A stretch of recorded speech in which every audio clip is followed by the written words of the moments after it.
Bizde bugün terbiye saati, aşk terbiye saati. Terbiye saatimizin takırıbı memleketlik rəmizler ultuq maqtanışımız deyip kalады. Bizim bugünkü sabahımız odanımızın ultuq maqtanışı memleketlik rəmizlerге arnaladı.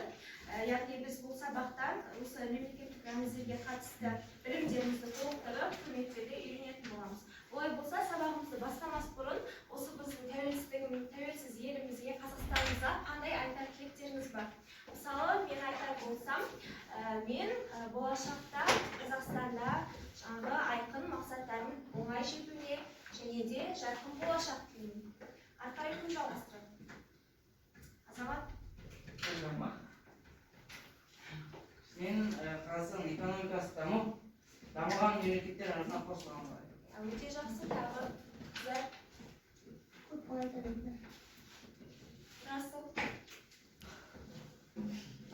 Мен Қазақстан бүкіл әлемге білініп бірінші орын болған болайын. Жақсы. Тағы?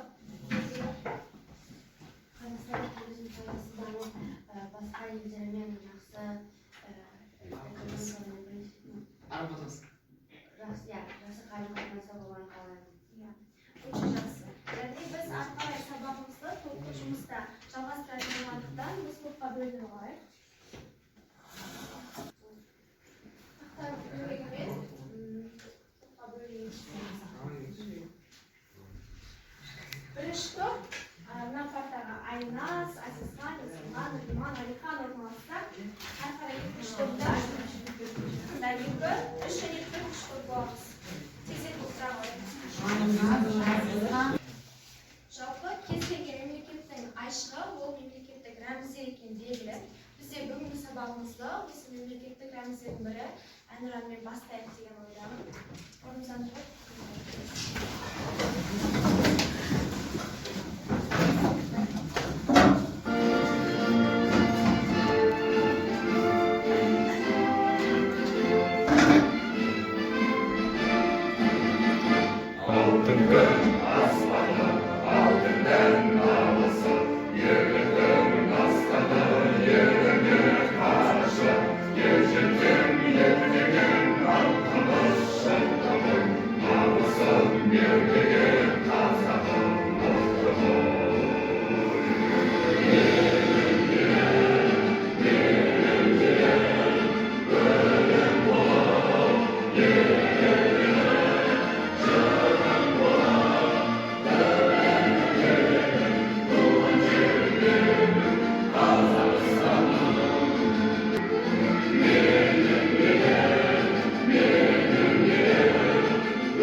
Рәміздер бұл кез келген мемлекеттің егемендігі мен бір тұтастығын бейнелейтін, оның ажырағысыз атрибуттарының бірі.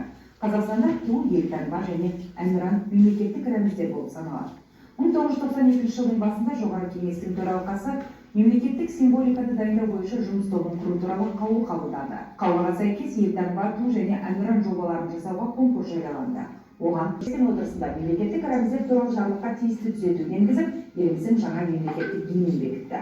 Бірінші рет ол 2006 жылы 11 қаңтарда тұңғыш президенттің салтанатты ұлықтау рәсімінде орындалды. Еліміздің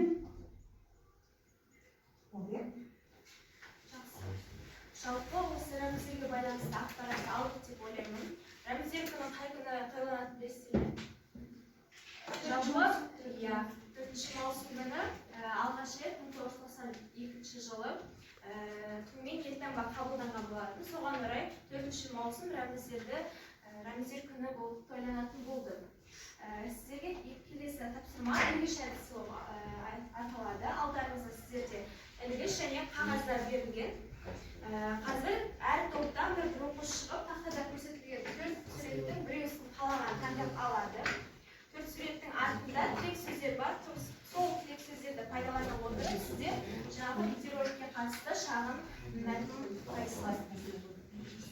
Alttan qog'ozlarda kiyim ishga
жазу және жоғары бөлімінде жұмыс орналасқан.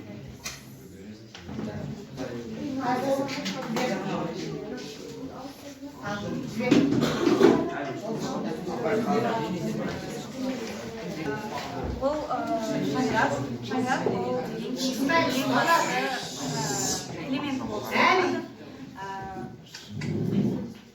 Шаңырақ ол біздің ұлттық бірі деп санауға болады, себебі ол тәуелсіздікті белгілейді және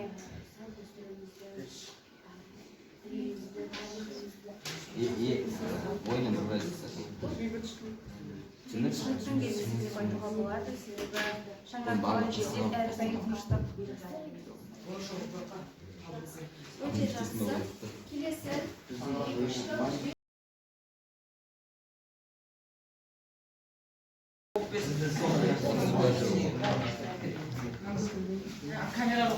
Тәуелсіздік Қазақстанымыздың тәуелсіздігіне 30 жылмен санағанда. Біз Қазақстан тәуелсіздігін 1991 жылдан бері сақтап, қорғап келеміз. Салт дәстүрімізді, мәдениетімізді, тілімізді және тарихымызды сақтап, болашақ ұрпаққа қалдыру керекпіз. Тәуелсіздік біздің ең басты байлығымыз. өздеріңізді шыңдау үшін біз шешім бағыттастыру шешімдерін назарларыңызды тақтаға қараймыз. Бірінші сұрақ. Рәміздер күні қашан тойланады?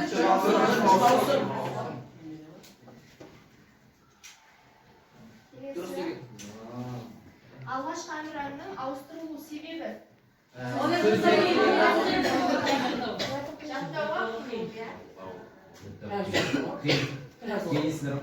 Жаттауға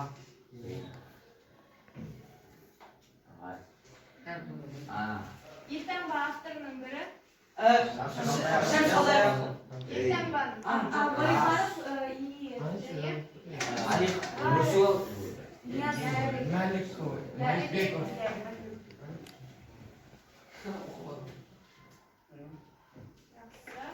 Келесі елтаңба шаңырағының оң жағы мен сол жағында бейнеленген жадылар.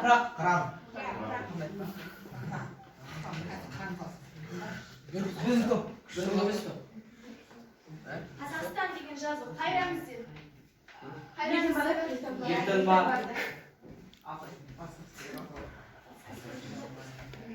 Елтаңбаның қай бөлігінде 5 бұрышты көлемді жұлдыз?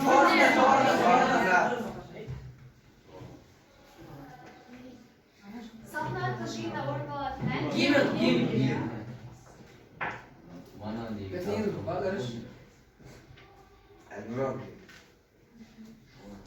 Гимннің әнін жазған?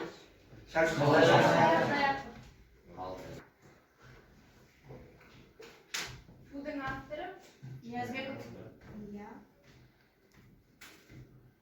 Ең соңғы сұрақ, тұңғыш рет қазақтың туын ғарышқа апарған кімдер? Доктор Абдулла. Мыдан басқа.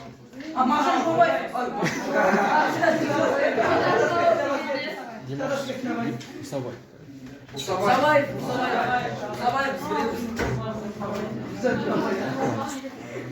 яғни біз сұрақтарды қабылдап және ең астында бізде ең негізгі сөз мен қазақпын деген сөз шықты иә осыған орай біз ары қарай кішкене караоке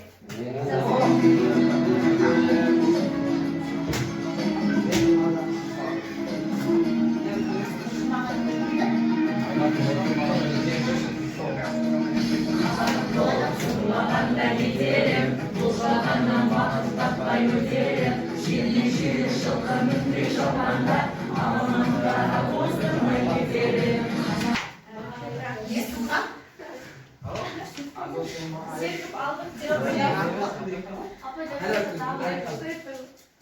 серпіп алдық деп ойлаймын енді әр топтан 2 адамнан немесе 3 адамнан келіп мына қазақстанымыздың картасын құрастырып